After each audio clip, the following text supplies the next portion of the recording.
আপনি তো pregnant. Doctor আশার মুখে এমন কথা শুনে চমকে উঠি আমি। বলি, ভালোভাবে দেখেন ডাক্তার, এটা কিভাবে সম্ভব? আমি অবিবাহিত এবং এখন পর্যন্ত কোনো পুরুষের সংস্পর্শে যাইনি। ডাক্তার আমার কথা শুনে একটি আল্ট্রাসোনোগ্রাফ করতে দেয়। আল্ট্রাসোনোগ্রাফ রিপোর্ট দেখে ডাক্তার আশাও এবার চমকে উঠে বলে, এটা কিভাবে সম্ভব? আমি জিজ্ঞাসা করি, কি হয়েছে ডাক্তার আপু? ডাক্তার আশা বলে, আসলে তুমি সত্যিই প্রেগনেন্ট। ইভেন তোমার পেটে প্রায় 7 মাসের একটি বাচ্চাও দেখা যাচ্ছে। কিন্তু আমার বাহিরে তো কোনো পরিবর্তন দেখছি না। এটা কিভাবে সম্ভব? আমার 25 বছরে এমন কন্ডিশনের রুগী দেখি নাই।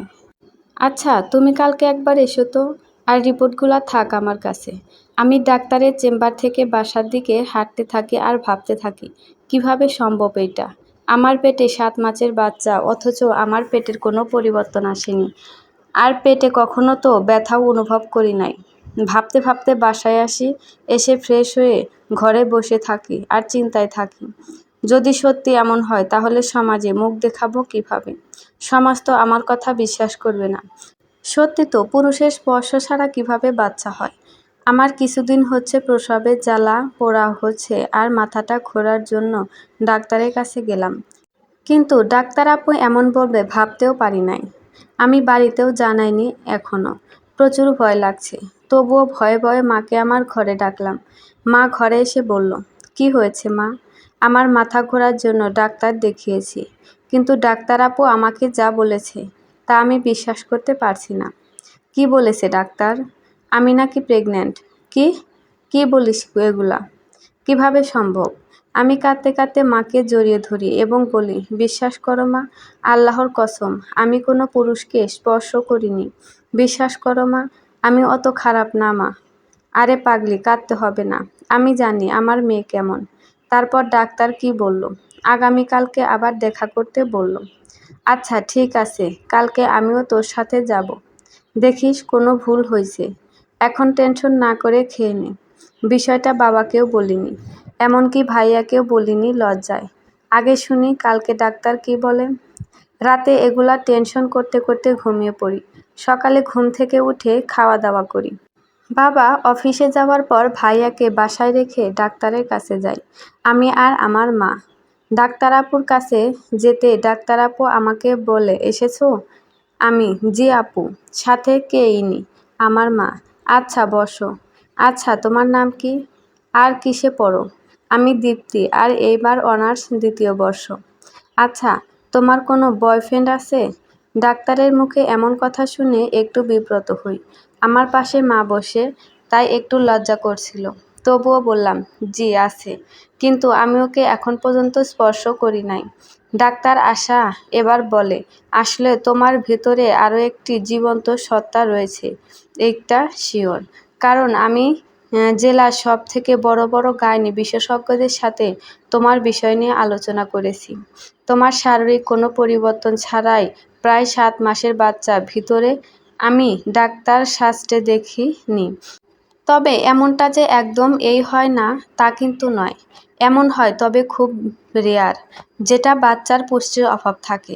আমরা তোমার এই অবস্থার জন্য 2টি বিষয় ধারণা করেছি। এক, তুমি কোনো সেক্সুয়াল হ্যারাসমেন্ট আমাদের কাছে লুকাচ্ছ। এই কথা শোনার সাথে সাথে ডাক্তার আশাকে বললাম, না প্রশ্নই ওঠে না। আমি কেন মিথ্যা বলবো ডাক্তার বলেন? অন্তত এই রকম পরিস্থিতিতে কিভাবে মিথ্যা বলি? ডাক্তার আশা এবার বলল, আর নয়তো তোমাকে ঘুমের ওষুধ মিশিয়ে ঘুম পাড়িয়ে তোমার সাথে সেক্স করে আবার আগের অবস্থায় রেখেছে যেন তুমি কিছু না বুঝো। তাই তোমার যৌনাঙ্গের একটি টেস্ট করতে হবে। ডাক্তার আশার কথা অনুযায়ী টেস্ট করার জন্য 1 স্টেপ সেল এর রুমে যায়, যেখানে কিছু পদার্থ বা ব্লাড নেয়। রিপোর্ট আসা পর্যন্ত আমি আর মা ওয়েট করতে থাকি। বেশ কিছুক্ষণ পর রেজাল্ট আসলো। আমি আর মা আবার ডাক্তারের রুমে যাই। ডাক্তার আবার আমার রিপোর্ট দেখে চমকে যায়, কারণ আমার যৌনাঙ্গে কোনো প্রকার ভ্রূণ বা কোনো চিহ্নও নেই। তাহলে কিভাবে এই বাচ্চাটার জন্ম আমার পেটে? এবার ডাক্তার আসা আরও কিছু ডাক্তারকে ফোন করে ডেকে আনলেন। তখনই প্রায় 4জন ডাক্তার আসে। তারা এসে আমাকে দেখে এবং আমার রিপোর্ট দেখে তারাও রীতিমতো শকড হয়ে যায়। তাই তারা ৫ জন ডাক্তার ডিসিশন নিল এইটাকে অপারেশন করে দেখতে হবে কি এইটা, কারণ এটা দেখতে হুবহু বাচ্চার মতো, কিন্তু টিউমারও সন্দেহ করা যায়। তবে এটা নড়ছে, কিন্তু টিউমার তো নড়াচড়া করে না। তাই অপারেশনটা জরুরি যে আসলে এটা কি। আর যদি বাচ্চাও হয়, এত বড় বাচ্চা নষ্ট করতে গেলে তো রোগীর ক্ষতি হতে পারে। তবুও অপারেশনটা জরুরি। এই কথা বলে আমাকে আগামী কালকের মধ্যেই হাসপাতালে ভর্তি হইতে বলল ডাক্তার আশা। ডাক্তারের চেম্বার থেকে আমি আর মা চলে যাচ্ছি বাসায়। আমার পেটে একটি বাচ্চা, কিন্তু আমি কোনো কিছু অনুভব করতেও পারছি না। আমার পেটেও কোনো পরিবর্তন হয়নি, কিভাবে কি? আমার কোনো সমস্যাই হচ্ছে না।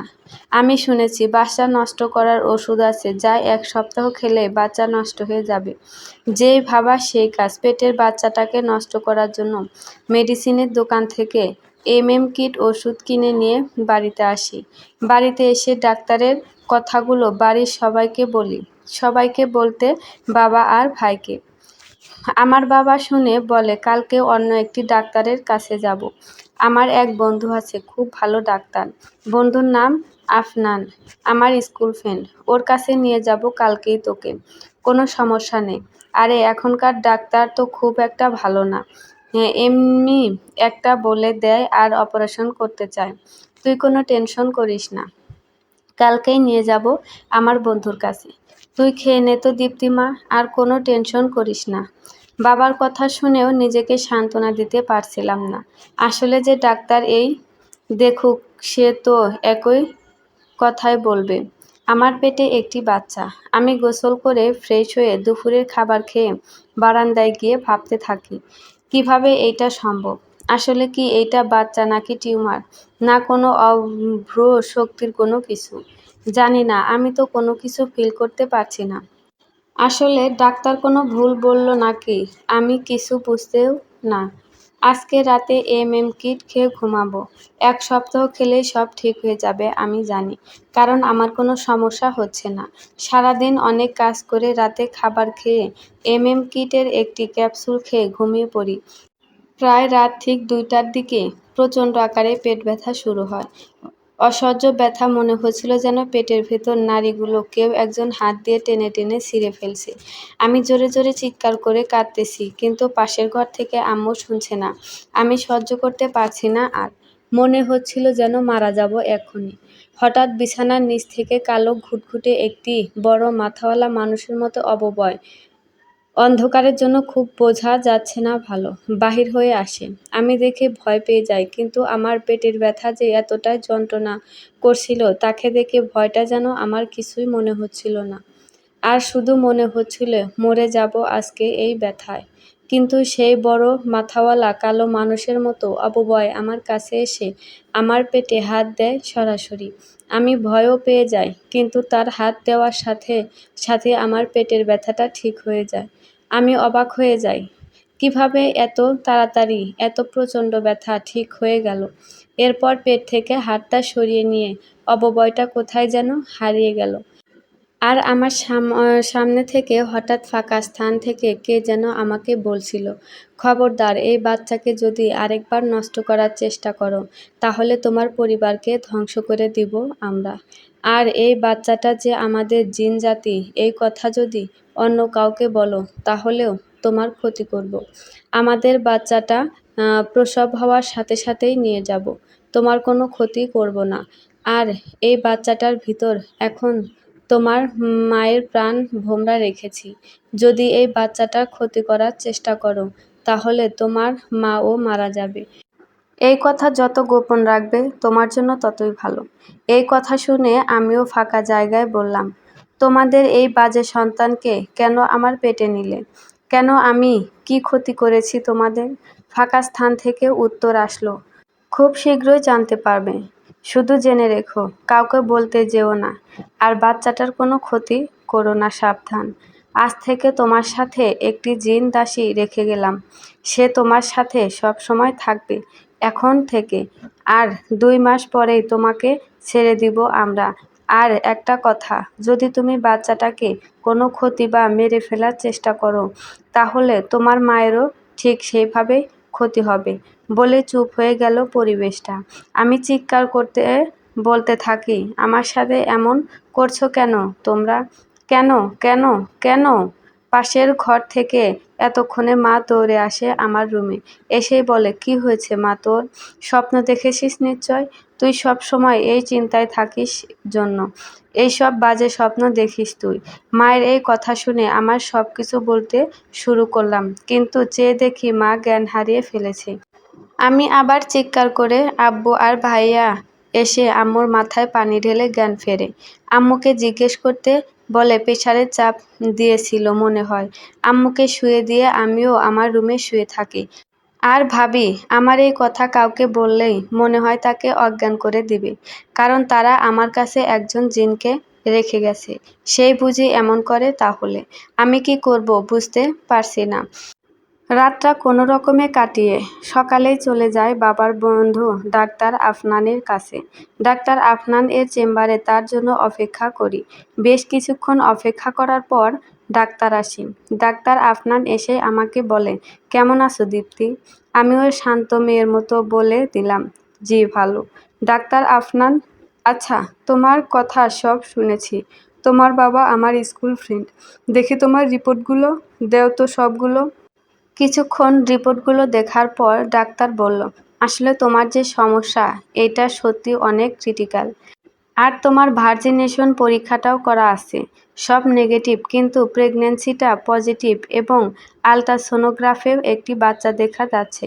এরকম সমস্যাটা যে অসম্ভব তা কিন্তু নয়। এই রকম এর আগেও কয়েকটি রোগী আমার কাছে এসেছিল। তুমি টেনশন নিও না, আমি ওষুধ দিচ্ছি, সব ঠিক হয়ে যাবে। কোনো অপারেশন লাগবে না। ডাক্তার আঙ্কেলের কথা শুনে মনে হচ্ছে আমার অসুখটা কোনো ব্যাপারই না, খুব সহজ ভেবেছে। তাহলে কাল রাতের ঘটনাটা কি ডাক্তার আঙ্কেলকে বলবো? না থাক, সমস্যা হবে আবার। ডাক্তার প্রেসক্রিপশন লিখে দিয়েছে 1 মাসের জন্য। আমরা প্রেসক্রিপশনটা নিয়ে ওষুধ কিনে বাসায় চলে আসি। এদিকে বাবা এসে আম্মুকে বলেছে যে দীপ্তি শুধু শুধু চিন্তা করছে। আমার বন্ধু ওষুধ দিয়েছে, ভালো হয়ে যাবে বলেছে। বলেছিলাম না আমার বন্ধু অনেক ভালো ডাক্তার। আর আমি এদিকে রাতের কথা ভাবছি। আচ্ছা, রাতে কি আমি স্বপ্ন দেখেছি নাকি বাস্তবে ঘটেছে আমার সাথে? আম্মুকে বলতে গিয়েছিলাম, আম্মু অজ্ঞান হয়ে যায়। এই রাতের কথা আর প্রেগনেন্সির কথা আর একজনকে বলবো, দেখি সে অজ্ঞান হয় কি না। এইটা ভেবে আমি রিয়াকে কল করলাম আমার সাথে আগামীকাল বিকেলে দেখা করার জন্য। যে কথা সেই কাজ। মেয়েটা আমার অনেক ক্লোজ ফ্রেন্ড, যখন যেখানেই ডাকি না কেন আসবেই। ভালোবাসে আমাকে অনেক। দুইজন গাইবান্ধা পৌর পার্কে দেখা করি এবং 2 প্লেট ফুচকা নিই। ফুচকা খেতে খেতে আমি রিয়া বলি, দোস্ত একটা কথা বলি, শুনবি? রিয়া, হ্যাঁ বল। আসলে আমি প্রেগন্যান্ট। কিভাবে? তুই এত খারাপ কাজ করেছিস? আমি জানি তোর বয়ফ্রেন্ডটা দেখতে ওই রকম, খুব সুবিধার লাগেনি আমার, তাই এমন করেছে বিয়ের আগে। আরে শোন আগে পুরা কথা। বলেই শুরু করলাম রাতের ঘটনাগুলো। কথা বলছি আর রিয়ার দিকে তাকিয়ে আছি। বলছি আর রিয়ার দিকে চোখ রাখছি। রিয়াও আমার দিকে তাকিয়ে আছে। আমার কথাগুলো মনোযোগ সহকারেই শুনছে, কিন্তু অজ্ঞান হচ্ছে না কেন? তার মানে সেদিন আম্মু এমনিতেই অজ্ঞান হয়েছিল, জিনেরা কিছু করেনি মনে হয়। রাতের ঘটনা বলা যখন শেষের দিকে তখন রিয়ার দিকে তাকিয়ে দেখি তার 2 কানে সে হাত দিয়ে আছে। এমনভাবে হাতটা দিয়ে আছে যেন সে তার কানে হঠাৎ ব্যথা পেয়েছে। আমি রিয়ার এমন অবস্থা দেখে তাকে বললাম, কি হয়েছে রিয়া? রিয়া, না কিছু না। কেমন জানি ব্যথা পাচ্ছিলাম আর মনে হচ্ছিল কিছু শুনতে পাচ্ছি না। আচ্ছা বল, তুই যেন কি বলতে চাইলি? কিসের রাতের ঘটনা? রিয়ার মুখে এমন কথা শুনে আমি অবাক। আমি পুরা ঘটনা তাকে বললাম প্রায়। এমনকি সে এমনভাবে তাকিয়েছিল যে মনে হচ্ছিল সে মনোযোগ সহকারে শুনছে আমার কথা। তাহলে এখন আবার এমন কথা বলছে রিয়া? তার মানে রিয়া এতক্ষণ কিছু শুনে নাই। এখন আমি শিওর আমার এই কথাগুলো সত্যি কাউকে বলতে বারণ। আর কাউকে বলতে চাইলেও তারা হয়তো কাউকে শুনতেও দিবে না। আর আমি এই মিথ্যা চেষ্টাও আর করব না। কাউকে আর এই ঘটনা সম্পর্কে বলতে যাব না। আমাকে খুঁজতে হবে কেন এই বাচ্চা? আর আমার গর্ভেই কেন তারা দিতে গেল? আমি কি ক্ষতি করেছি তাদের? আমি রিয়াকে আর কোনো কিছু না বলে প্রসঙ্গ চেঞ্জ করি। এরপর কিছুক্ষণ থাকার পর রিয়াকে বাড়িতে পাঠিয়ে দেই। আমিও বাসার দিকে যেতে থাকি। আর যেতে যেতে হঠাৎ ভাবলাম, জিনদের সম্পর্কে আমার নিজেকেই জানতে হবে আগে। এই ভেবে কয়েকটা বই কিনলাম লাইব্রেরি থেকে। এই বাচ্চাটা সম্পর্কে নিজেকেই জানতে হবে, আর কাউকে কিছু বলা যাবে না। বাসায় ফিরতে রাত হয়ে যায়। এসে ফ্রেশ হয়ে খেয়ে ডাক্তার আফনানের দেওয়া প্রেসক্রিপশন অনুযায়ী ওষুধ খাই। যদিও ভয় লাগছিল যে আজকেও হয়তো সেই বড় মাথাওয়ালা জিনটা আসবে গভীর রাতে। আর কি কি যে বলবে আমি জানি না। এগুলা ভাবতে ভাবতে ঘুমিয়ে পড়েছিলাম। ঠিক ফজরের আজানের সুন্দর ধ্বনির যে কলরব বইছে আকাশে বাতাসে, ঠিক এই সময় হঠাৎ ঘুম ভেঙে যায় এবং একজন সাধকের মতো দেখতে, সাদা কাপড় পরা, বড় বড় দাড়িওয়ালা, একদম গল্পে যে দরবেশ বাবার কথা শুনেছি এতদিন, ঠিক তেমন দেখতে একজন মানুষ আমার মাথার পাশে দাঁড়িয়ে আছে। আমি দেখে ভয় পেয়ে চমকে উঠি। আমার চমকে ওঠা দেখে উনি বলল, মা, ভয় পেও না, আমি কোনো ক্ষতি করব না।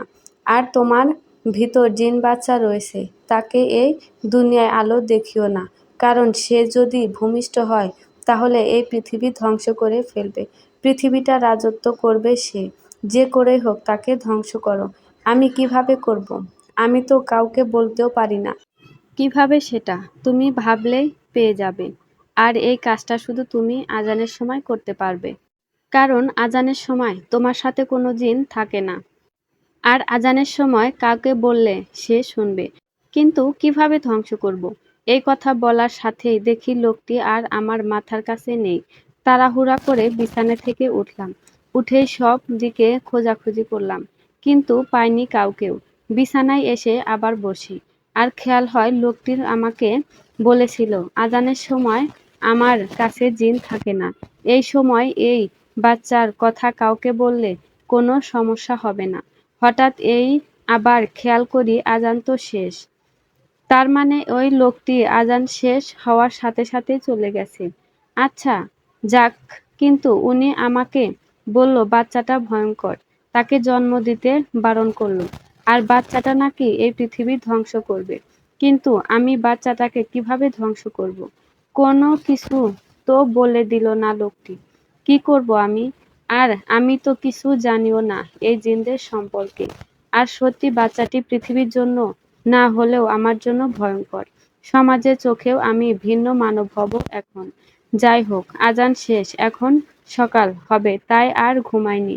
জিনদের নিয়ে জানিতে হবে, আর এই বাচ্চার রহস্য বের করতে হবে। তাই জিনদের নিয়ে যে বইগুলো নিছিলাম তার মধ্যে একটি খুলে পড়া শুরু করলাম। পড়তে পড়তে হঠাৎ দেখলাম জিনেরাও মানুষের সাথে সহবাস করতে পারে ঘুমের মাঝেই। আরো অনেক কিছু জানতে পারলাম। কিন্তু আমি যে কারণটা খোঁজার জন্য বইটা পড়েছি সেই রকম কোনো কিছুই পেলাম না। বইটা রেখে পরিষ্কার হয়ে সকালে খাবার খাই। ভাবলাম আজকের সকালের দরবেশের মতো লোকটির কথা বাবা মার সাথে শেয়ার করি। কিন্তু আবার ভাবলাম না, ওনারা আবার চিন্তা করবে বেশি। তবে কেমন জানি ডাক্তার আশার সাথে দেখা করতে মন চাচ্ছিল। আমার সব ঘটনা ডাক্তার আশাকে বললে আমার কেমন জানি মনে হচ্ছে কিছু একটা উপায় বাহির করবে। আর না হয় অপারেশন করে বাচ্চাটাকে মেরে ফেলবে, তাতেও তো বাচ্চাটা ধ্বংস হবে। এই পৃথিবী যে ধ্বংস করবে তাকে যে করেই হোক ধ্বংস করাটা জরুরি। আমি ডাক্তার আশার চেম্বারে যাওয়ার জন্য রেডি হই। বাড়িতে কাউকে না বলেই বাহির হই ডাক্তারের সাথে দেখা করার জন্য। ঘর থেকে বাহির হই। সকাল 11টার মধ্যেই চলে যাই ডাক্তার আশার এর চেম্বারে। গিয়ে দেখি ডাক্তার আশা নেই। উনি নাকি আজকে চেম্বারে বসবে না। আমি তার চেম্বারে বসে থাকা লোকটি জিজ্ঞেস করি, ডাক্তার আশা এখন কোথায় আছে? লোকটি বলল, ডাক্তার আপাতত ঢাকায় গেছে, তবে আজকে হাসপাতালে তার ডিউটি করার কথা। আপনি গাইবান্ধা সদর হাসপাতালে গিয়ে খোঁজ নিয়ে দেখতে পারেন। আমি ভাবলাম হয়তো নেই, আমার ভাগ্যে সব সময় খারাপই তো হয়। তবুও চলে গেলাম হাসপাতালে তার সাথে দেখা করার জন্য। গিয়ে দেখি ভাগ্যক্রমে ডাক্তার আপু একটু আগেই আসলো। আমার ভাগ্য তাহলে আজকে ভালোই। দেখা করি ডাক্তার আসার সাথে। ডাক্তার আমাকে দেখে চিনে ফেলে আর রাগান্বিত হয়ে বলে, এতদিন কোথায় ছিলে? আর পরের দিন ভর্তি হইতে বলেছিলাম, হও নাই কেন? আর তোমার অবস্থা খুব জরুরি। তোমাকে তারপর খুঁজেছি, কিন্তু নাম্বার ছিল না জন্য, আর আমিও একটু ব্যস্ত ছিলাম জন্য যোগাযোগ করতে পারি নাই। তবে আমার বিশ্বাস ছিল তুমি দেখা করবা। এখন বলো, আসনি কেন? আসলে ডাক্তার আপু, আপনার সাথে আমার কিছু কথা ছিল, তাই আপনার কাছে এসেছি। বলো, এখন না, আজানের সময় বলতে হবে। আচ্ছা ঠিক আছে, বসে থাকো, আসছি। আচ্ছা আপু। ডাক্তার আমাকে এই কথা বলে বাহিরে গেল, আর আমি বসে আছি চেয়ারে। একটু পরে ডাক্তার আসলো আর আমাকে বলল, দীপ্তি, চলো আমার সাথে। কোথায়? যেখানে নিয়ে যাব, শুধু আমার সাথে আসো। তোমার কথাগুলো শুনবো আজানের সময়। এই আচ্ছা ঠিক আছে।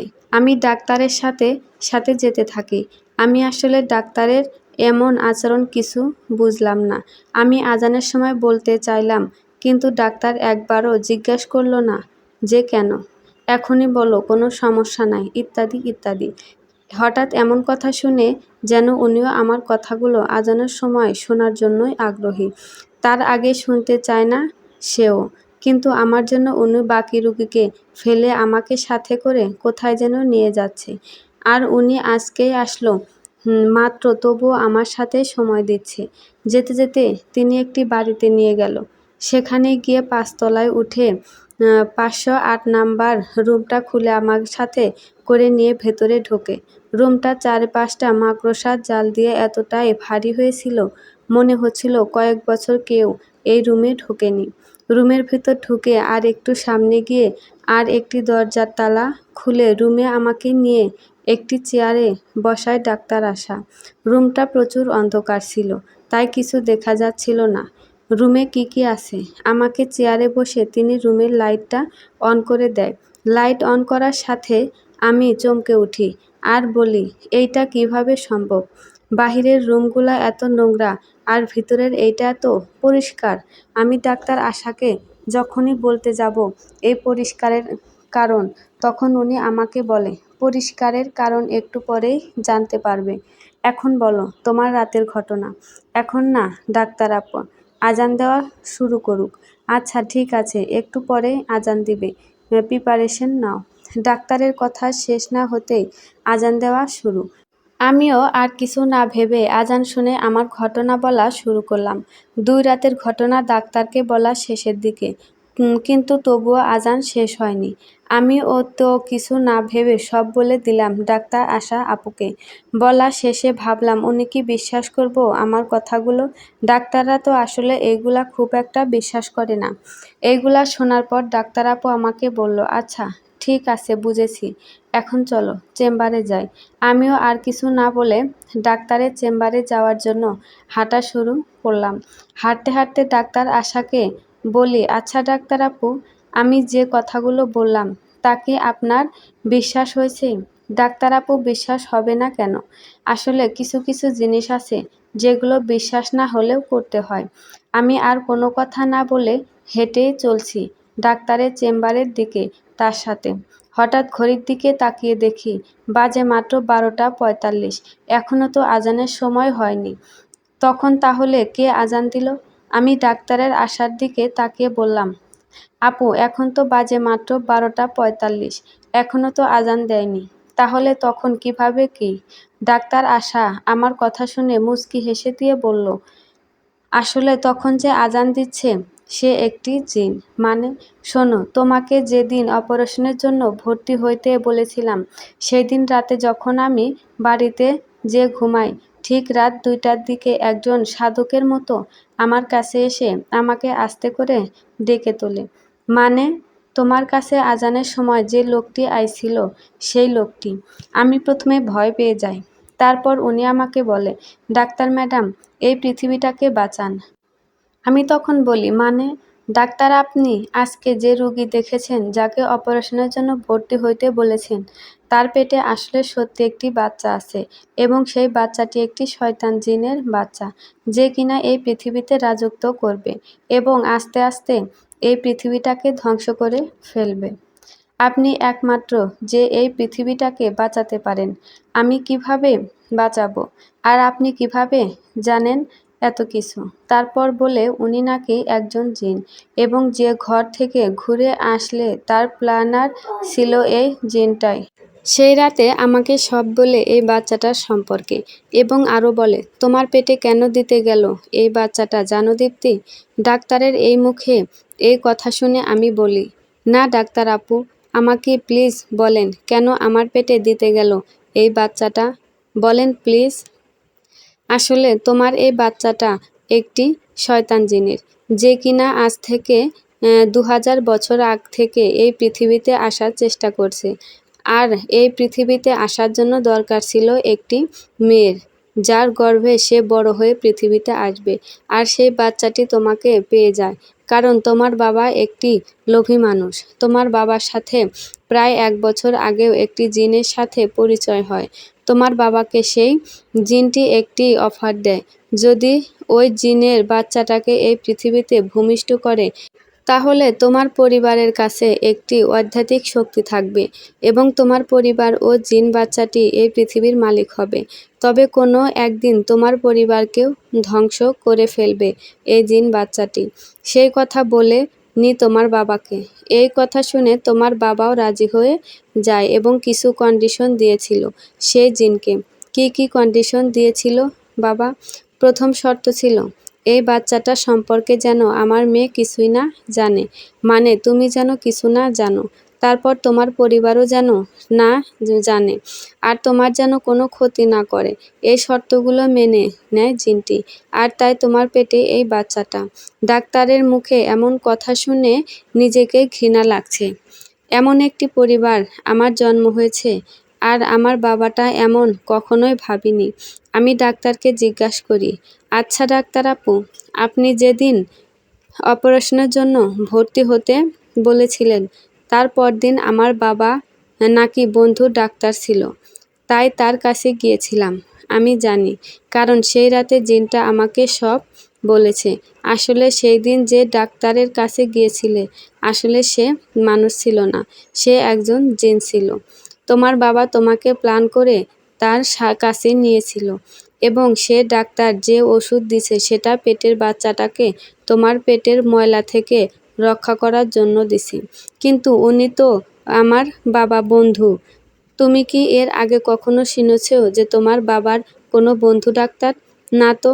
তাহলে? আর সেখানের ডাক্তার তোমার রিপোর্ট দেখে কি বলেছিল মনে আছে? যে এমন টাইপের রোগী সে আগেও দেখেছে। তার মানে সে এর আগেও এই বাচ্চাটাকে এই পৃথিবীতে আনার চেষ্টা করেছে কিন্তু পারেনি। আর তোমার এমন কন্ডিশন দেখে বলেছে কোনো সমস্যা নাই, ঠিক হয়ে যাবে। এইটা ভাবলা কিভাবে? আর হ্যাঁ, এখন এত কথা আর শুনতে হবে না তোমার। এখন শুধু একটাই কাজ, বাচ্চাটাকে ধ্বংস করা। তাহলে ডাক্তার আপু, এক কাজ করেন, আপনি অপারেশন করে বাচ্চাটাকে নষ্ট করে ফেলেন। দীপ্তি, তুমি কি এই বাচ্চাটাকে এত সহজ মনে করো? যদি এইটা কোনো ডাক্তার অপারেশনের জন্য তোমার পেটে ব্লেড দিয়ে কাটে তাহলেও বাচ্চাটি ভূমিষ্ঠ হয়ে যাবে আর তুমি মারা যাবে, কারণ বাচ্চাটির বয়স এখন অনেক বেশি আর শক্তিশালীও হয়েছে। তুমি যদি 1-2 মাস পরেই বুঝতে তাহলে তখন অপারেশনের কোনো রিস্ক ছিল না। আপনি এত কিছু জানলেন কিভাবে ডাক্তার আপু? ওই যে রাতে জিনটি এসেছিল আমার কাছে, সে সব বলেছে। সে কি বাচ্চাটাকে ধ্বংস করার কথা কিছু বলেনি?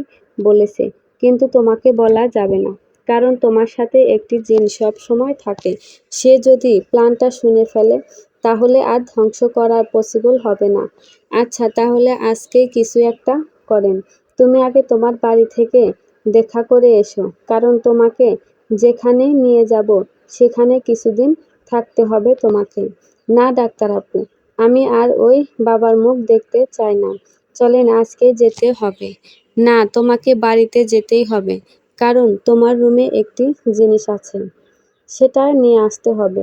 সেই জিনিসটা ছাড়া এই বাচ্চাকে ধ্বংস করা সম্ভব না দীপ্তি।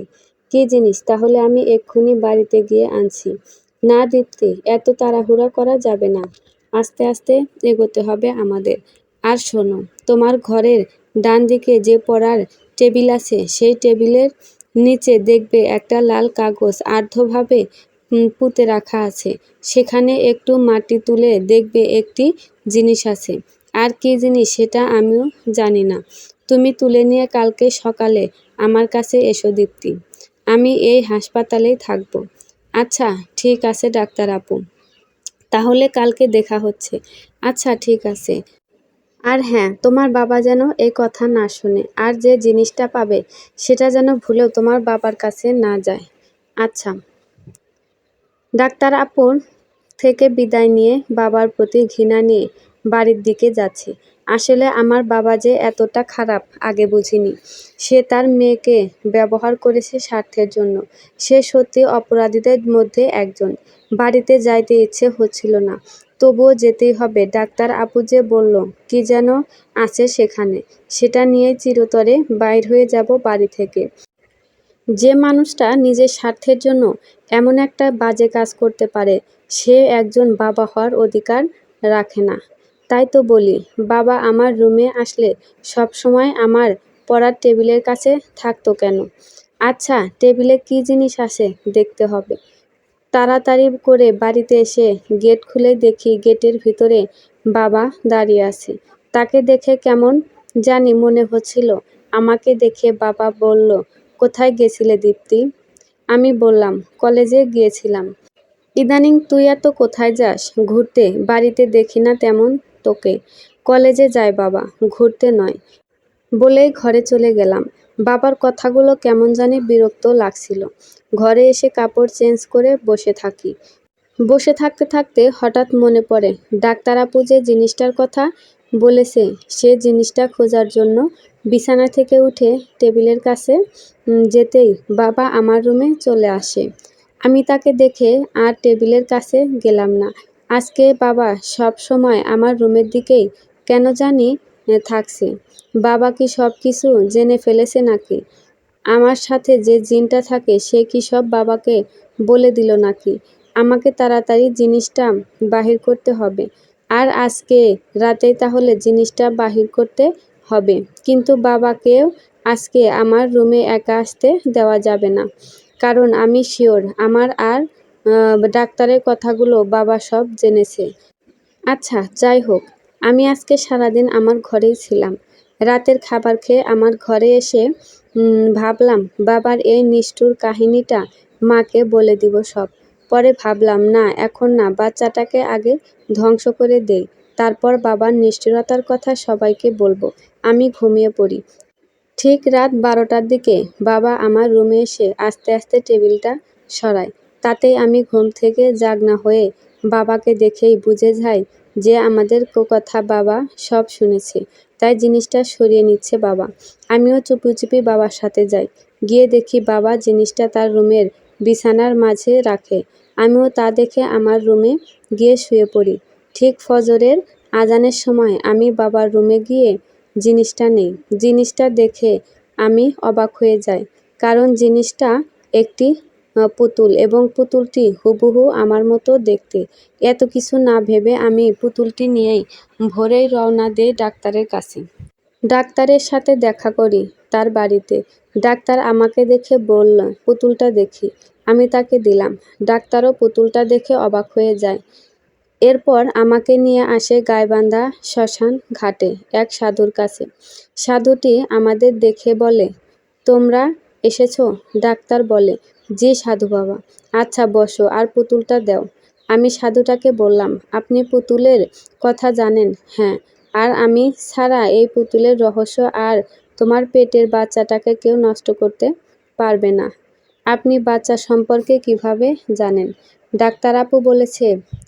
সে একটি মুচকি হেসে বলে, ডাক্তার আপুকে আমি বলেছি, ডাক্তার আমাকে বলে নাই। মানে কি? সাধু আর কথা না বাড়িয়ে বলে, পুতুলটি দাও। আমি তার হাতে দিয়ে দেই। তারপর তিনি একটি আসনের মতো করে সেখানে বসে পুতুলটিকে মাটিতে রেখে কি যেন বলছে আর পুতুলটাতে পানি দিচ্ছে। হঠাৎ পুতুলের কালার চেঞ্জ হতে লাগলো। আর যখনই পুতুলের কালার চেঞ্জ হতে থাকে কেমন জানি আমার পেট ব্যথা শুরু হয়ে যায়। আস্তে আস্তে প্রচণ্ড ব্যথা শুরু হয়, অসহ্য ব্যথা। একদম সেদিন রাতে যেমন ব্যথা পাচ্ছিলাম ঠিক তেমন। আমি তবুও অনেক কষ্ট করে চাপা কণ্ঠে বসে সহ্য করে নিচ্ছি ব্যথাটা। এরপর হঠাৎ এই সাধু বাবা ছিটকে পড়ে যায় তার বসার আসন থেকে। আমি আর ডাক্তার ভয়ে একটি চিৎকার করে উঠি। হঠাৎ ওপর থেকে কে যেন বলে, এই সাধু, তুই আমাকে মেরে ফেলবি? এত বড় সাহস তোর? আজকে তোকেই এই পৃথিবী ছাড়া করব। সাধু হঠাৎ তার 2 হাত তার নিজের গলায় টিপে ধরে। আস্তে আস্তে সাধুর শ্বাস কষ্ট হতে থাকে। কিছুক্ষণ এমন করার পর সাধু অনেক কষ্টে আমাকে বলে, দীপ্তি, পুতুলটির ভেতর কিছু একটা ঢুকে দাও, যেন এপাশ থেকে ওপাশ বাহির হয়। হঠাৎ কি ঢুকে দিব পাচ্ছি না। মাথায় একটি পিন ছিল, সেটা যখনই পুতুলের কাছে নিয়ে যায় তখনই পুতুলটি দাঁড়িয়ে উঠে কথা বলা শুরু করে এবং বলে, যদি আমাকে মেরে ফেলো তাহলে তোমার বাবা মারা যাবে। আমাকে যেভাবে মারবে তোমার বাবাও ঠিক সেইভাবেই মরবে। আমি পুতুলের কথা শুনে ভয় পেয়ে যাই। একটা পুতুল কিভাবে কথা বলে? আমি এগুলা ভাবতে ভাবতে ডাক্তার আপু একটি ব্লেড পুতুলের শরীরে ঢুকে দেয়। আর সাধু একটা জোরে চিৎকার করে বলে ওঠে, না, যেন সাধু আবার আগের অবস্থায় ফিরে এসেছে আর বলে, এটা কি করলেন ডাক্তার আপা? এই বাচ্চাটাকে দীপ্তি ছাড়া কেউ মারতে পারে না। আপনার স্পর্শ পেয়ে সে এখন আরও শক্তিশালী হয়ে গেছে। এখন এই বাচ্চাটাকে মারতে হলে আরও একটু প্রাণ হারাতে হবে। সাধুর মুখে এই কথা শুনে বুকটা আঁতকে ওঠে। আমি তখন বলি, এখন কি হবে? সাধু বলেন, তোমার বাবাকে এবার সত্যি হারাতে হবে। পুতুলটি যখন যা বলেছিল তখন তা হবে। তুমি যদি এখনই কিছু একটা ঢুকে দিতে তাহলে এখানেই সব শেষ হয়ে যেত। আমার বাবাকে আমি মেরে ফেলবো। তা না হলে আর সম্ভব না। আমি পারবো না। আমার বাবা খারাপ জানি, তবুও নিজের বাবাকে কেউ মারতে পারে? ডাক্তার আমাকে মাফ করেন। এরপর ডাক্তার বলে, তুমি যদি এটা না করো তাহলে গোটা পৃথিবীর মানুষ ধ্বংস হয়ে যাবে। তুমি চাও পৃথিবীটা একটা অশুভ শক্তির কাছে চলে যাক? প্লিজ দীপ্তি, আমাদের বাঁচাও তুমি। আর আমার ভুলের জন্য এটা হলো। আমাকে মাফ করো প্লিজ। আমি ডাক্তারের কথা শুনে রাজি হয়ে যাই। এরপর সাধু আবার কি যেন বলা শুরু করলো আর পুতুলটাকে পানি ছিটে দিচ্ছিল। হঠাৎ দেখি পুতুলটি 2টা হয়ে গেল। একটি হুবহু দেখতে আমার বাবার মতো, আর একটি আমার। 2টা হয়ে যাওয়ার সাথে সাথে সাধু আমাকে একটি ছুরি দিল। আমিও নিয়ে 2টার এই ভিতরে ঢুকে দিলাম। আর বিকট কণ্ঠে একটি চিৎকার শোনা গেল। আবার বাবার কণ্ঠেও কে যেন একটা চিৎকার করে উঠল। আমি কান্না করতে থাকি আর ভাবি নিজের হাতেই বাবাকে মারলাম।